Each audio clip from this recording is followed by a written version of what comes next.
we got this information, but that's not enough, right? So let's say we need to print this information, let's say in a select box. So let's see how we can do that. So I'm going to go over here and let's say I'm going to create a select element and I'm going to just put some IDs on it as well. So ID is equal to countries. All right. And we need to print out options in this particular select box. So if I save, refresh, the select box shows up, but that's not enough. Once the data comes back, we need to put a list of countries over here. Okay. So let's see how we can do that.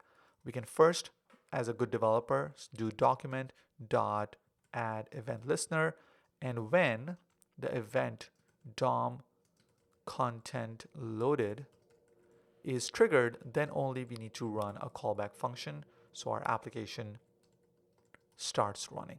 So we're going to do that, and I'm going to put this fetch inside, and I'm going to make sure that my JS file is inside the header. So save, refresh, and that is working as usual.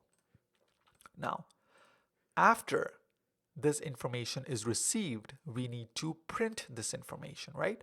So over here, I'm going to write a function called, let's say, function print countries, right? Now the job of this function is to just get the list of countries. So I'm going to say list and print it out. So this particular area is where we have the information, right? So from this area, I can say print countries and pass in the countries to this function.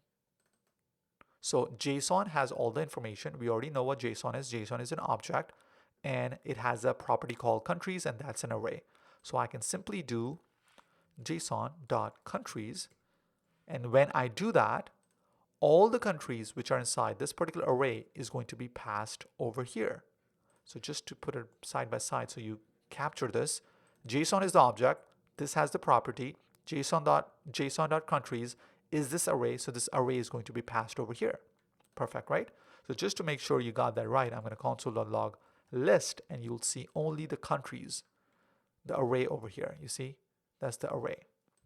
So now we can use list.forEach method, go through each of these items, create an option for each of the countries, and print it out over here, right? So those are the steps. So let me just list it out. So step one, we already got get the countries from API, and then print these countries. And how do we do that? We actually create a element for each country and add that element to the select dropdown. Okay, so those are the steps. So we already did that. Now we're in the step of printing the countries. So over here, we need to go through each item and create a new element. So I'm going to say const lm is equal to document.create element, and we're going to call the element option because that's what we need inside a select. And this element, and this element is going to have some text content. This text content is going to be the text over here. So this particular callback function, as we know, will receive each item at a time. So I'm going to call it item, and item. What is the item? Item is just simply a string. So that's a string, each of the items. So I can set the text content to item, and that's going to set it to each of the string, each of the time.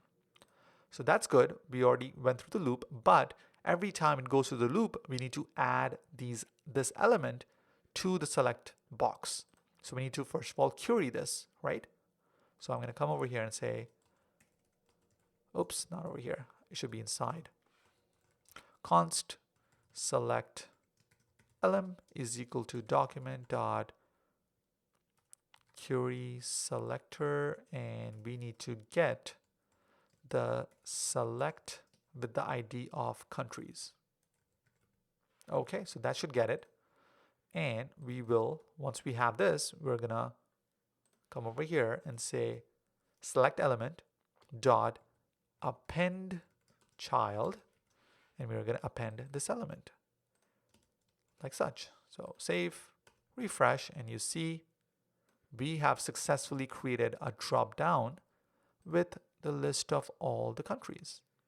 So that's pretty much it for this video. That's a very simple, small example, but you saw it took us 29 lines of code to accomplish this thing. And the reality is that when you are coding your applications, you have to take these steps one thing at a time and instruct the computer what needs to be done. That's pretty much it for this video. I'm going to talk to you in the next, where we're going to build on top of this example. Talk to you later.